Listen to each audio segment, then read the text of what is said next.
بسم الله الرحمن الرحيم. الحمد لله والصلاة والسلام على سيدنا محمد وعلى آله وصحبه أجمعين.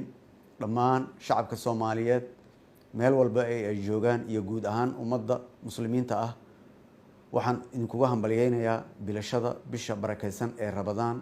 waxaan idin leeyahay Ramadaan Kariim, kullu caam wa antum bikhair. Ilaahay subhanahu wa ta'ala ha nagu daro kuwa hela khayrka iyo barakada bishan barakeysan ee Ramadaan.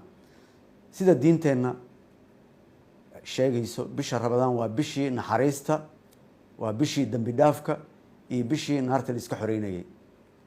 walaalayaal, sida aad ka warhaysaan, Ramadaankani waxa uu ku soo aadayaa iyadoo ay dalka ka jiraan duruufo adag oo ay ugu horeyso abaarta baahsan ee saameysay malaayiinta qofood ee Soomaaliga ah, wajahayna biyo la'aan iyo baad la'aan, kumanaan kunna ay ka barakaceen deegaanadoodii abaartaas darteed. sidoo kale waxaa jira dad danyar ah oo walaalaheen ah oo ay dhib ku tahay in ay helaan nolol maalmeedkooda.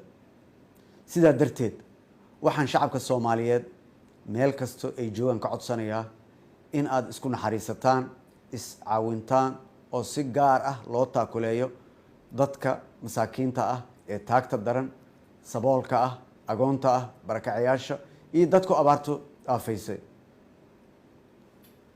haddaba hay-adaha amniga waxaan ku boorinayaa in ay sii laba jubaaraan hawshooda si loo xaqiijiyo ammaanka dalka guud ahaan iyo muwaadiniinta Soomaaliyeed ee cibaadadeysanaya, si gaar ahna amniga caasimadda oo ay ka dhacayso doorashada dalka.